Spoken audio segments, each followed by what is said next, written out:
Welcome to the bold analysis, ladies and gentlemen. I want to start this podcast here by saying, Mgala muwe haki mpe. Today, I'm shooting this video in Kirinyaga University now. I'm waiting to the boy to arrive so to start the admission process.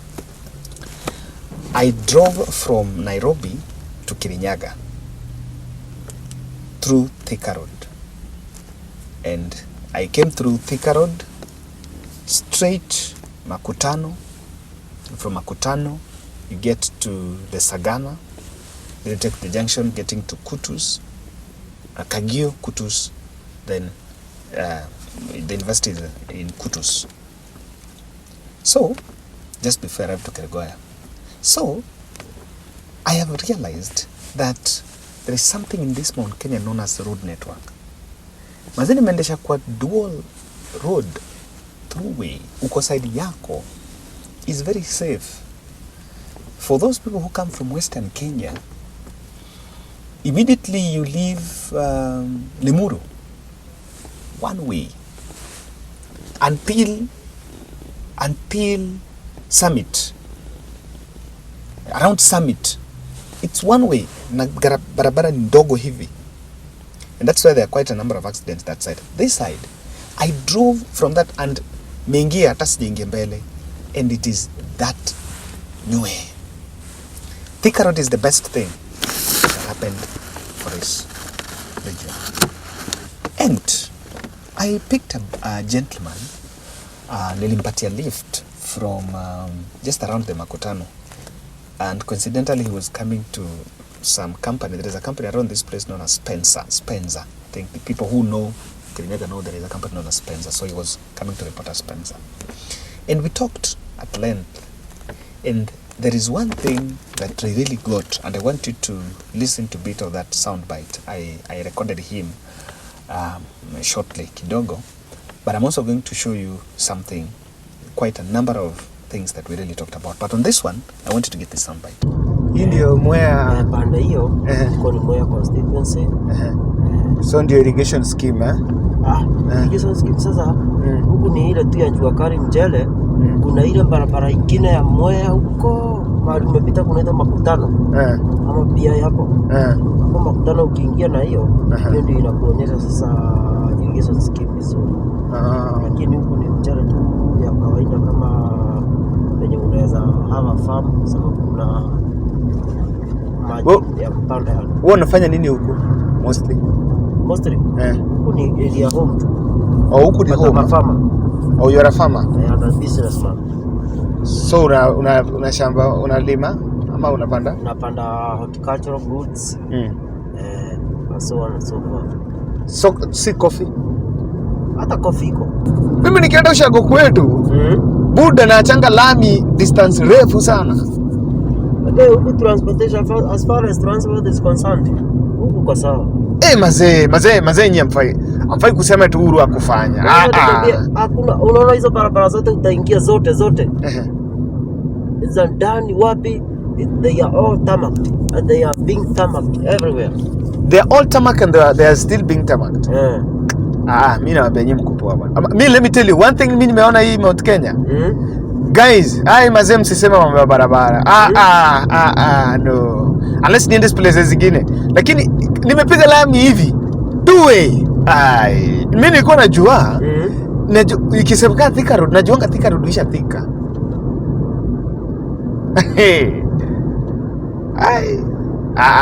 Bwana Uhuru alifanya kazi bwana. Mgala muwe haki mpe. Kweli. Kwa barabara? Mgala muwe haki mpe bwana. Alifufua miradi za kitambo sana. Including dams like Kishugu Dam that was signed for so many years. Wakati wa Kenyatta. Akaja akafufua hizo miradi zote. He followed exactly the roots of Mwai Kibaki.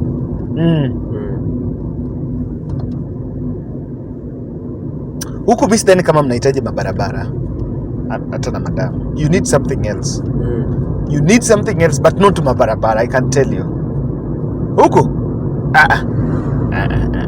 Maybe Laikipia, maybe inahitaji. Nasikianga Laikipia ni kubaya sana. But if there is something Uhuru Kenyatta did in this place, Mgala muwe haki mpe. Mount Kenya will remember, Uhuru did roads.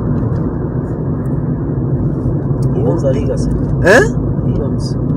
Barabaras, industrialization at large. He has conquered. He did industrialization at large, At this time, he's I may call it the president of East Africa. Is he not the chairman of what East African Council, whatever? It's almost like a president of the East Africa. To all of them is very, very simple, that we need to speak, and I will address Moses Kuria, I'll address Alice Wahome, I'll address Zachary, I will also address Rebecca Miano, and I will also address Professor Ndungu.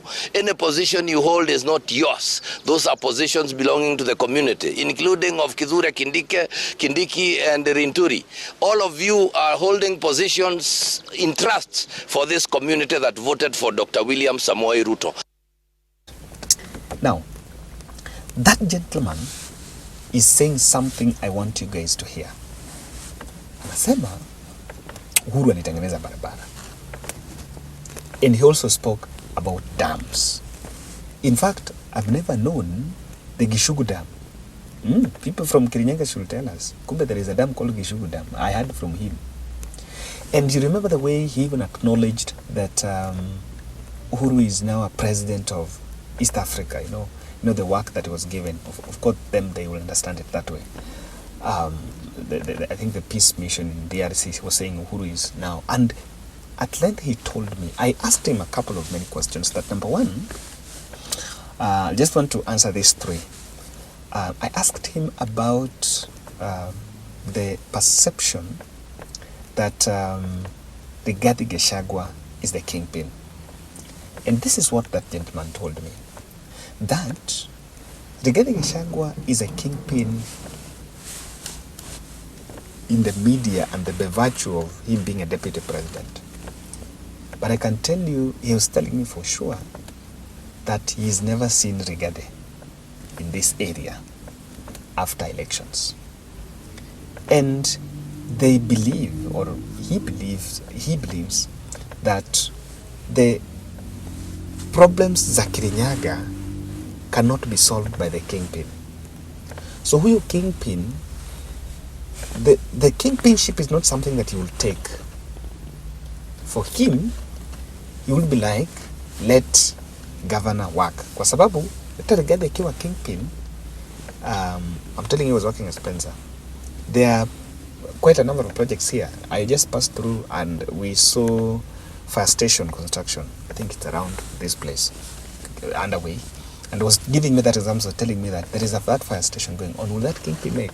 In short, he's saying that the kingpin ship that Rigathi is fighting for cannot bring them development. Now that brings me to something I heard Nyeri Governor Kahiga saying. Kahiga is telling us that Mount Kenya, cabinet secretaries from Mount Kenya are holding those positions on trust on behalf of the community. You know, and you'll even wonder whether he was talking about the cabinet secretaries or county executives. You know, whether he was talking of the ministers at the county level or was talking at the people that sit in cabinet. And this was in response to the reshuffle that happened on what exactly that is it. I asked that guy about the perception that they have gotten in government and that those cabinet secretaries that come from Mount Kenya come from this area and they need to take pride in them. And I asked him the question about Mutahi Kahiga. And his response was, what he told me was that as much as many would want to identify themselves with the cabinet secretary or the region would want to identify themselves with those cabinet secretaries. But it feels those are just for political gains. But in real sense, and he's offered to walk me around this county, Kirinyaga, telling me that there are no specific projects that he can point out and say that because cabinet secretary for treasury is Ndungu has initiated here because of this place. And he was so passionate about that, in fact, saying that what is the essence of taking credit and saying you're working on behalf of the community, while Mount Kenya water projects where Alice Wahome was were actually diverted to Kitui, to Lower Eastern.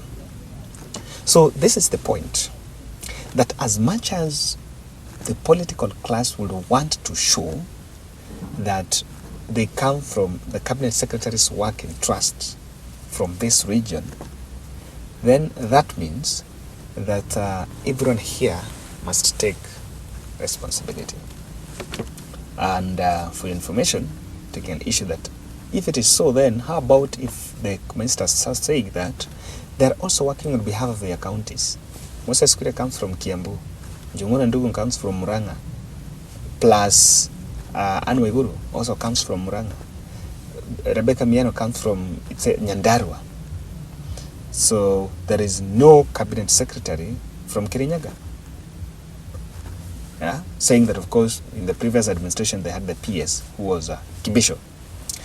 So Kibisho comes from I think around this place. So I mean, I think he said he comes from this place. So it is very clear that this narrative that people support because of our own is not there. I asked him why did Uhuru lose here? Because it's not Raila who lost, it's Uhuru who lost, because it's Uhuru who was giving Raila entry in this place. And the guys told me that they voted well, and even at the campaign trail, no one had a strong negative perception against Raila Odinga. That in fact ile ujengeti watu sasa wanamchukia wamtaki, that was not there. In fact, there was a lot of tolerance. And if you listen, the guy was so good by the way, speaking some English even though he had already been intoxicated. And so that was a bit of that. I picked story. Oh, I get it. About coffee. Is coffee a problem? And by the way, for information, pia hata hiyo Spencer, I think it had some fertilizer. So pia ni mkulima. Napanda nini, is it what? Is it macadamia? I think he told me something. So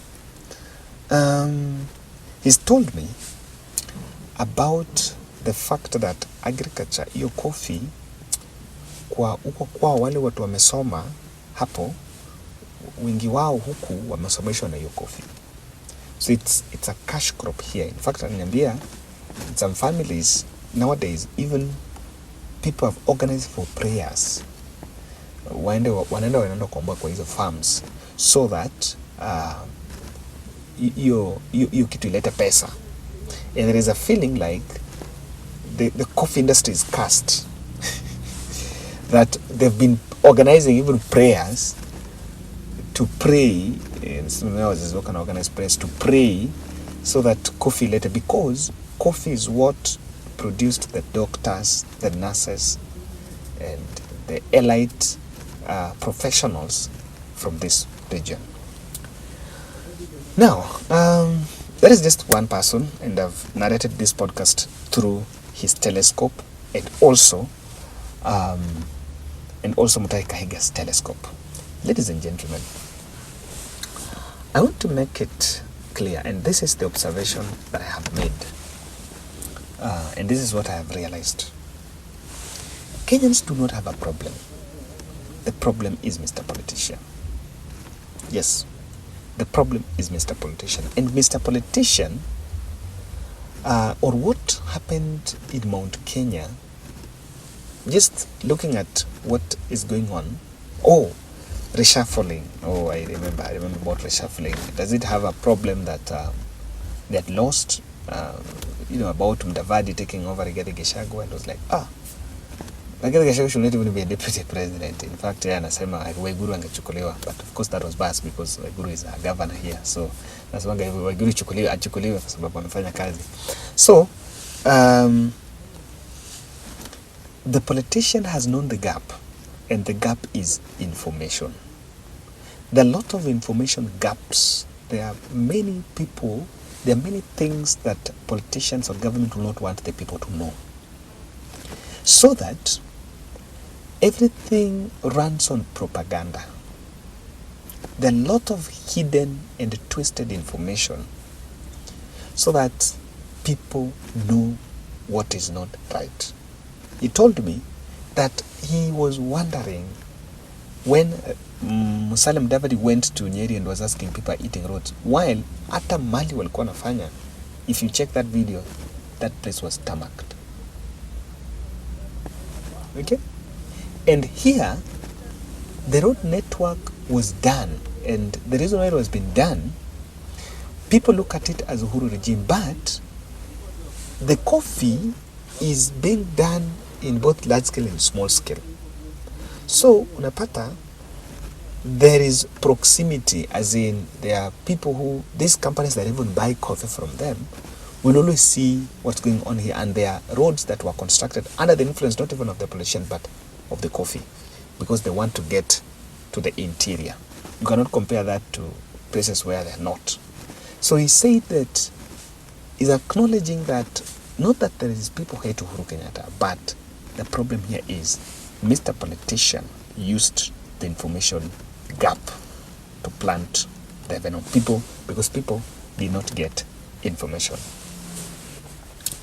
Number two, that I think I have also made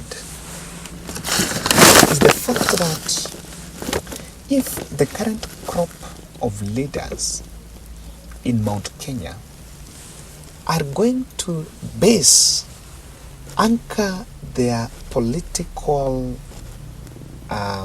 their political playbook or their political strategy on national politics and political patronage, then they're in for a rude shock.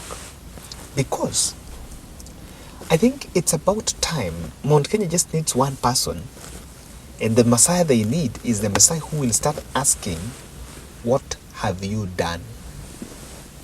Let me give you a good example. Ndindi Nyoro is one of best performing MPs because despite of your Kalila at national politics, he's doing things kwa ground.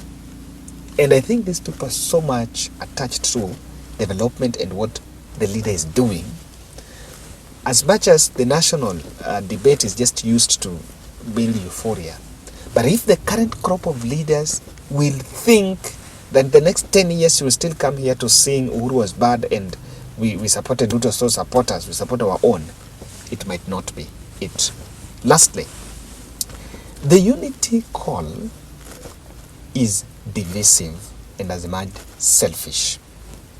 That cabinet secretaries are working for the region, especially comes from this, they are working for the region, is selfish. And I think if they're not careful, it might actually plant anti-Kikuyu venom from the other tribes. That needs to be dropped, and I think William Ruto needs to place a call to the governor and ask the governor that is misplaced. But you know why? I can't blame Kahiga. The deputy president who comes from Nyeri is the one that started it. Shareholders. Ladies and gentlemen, thank you again. Yeah, I was still waiting for this gentleman. Yeah, so I'm in Mount Kenya. I said I want to talk to a coffee farmer. Nataka nione at a coffee plant. I want to visit a place. Niongea hata na watu wa Maumau kidogo nipate dawili watatu. I also want to listen to what other people are saying. So if you can also give me referrals now. I'm also here, so get me fuel so that we move. And what else I need? Yeah, I just need fuel, I think. Just need fuel.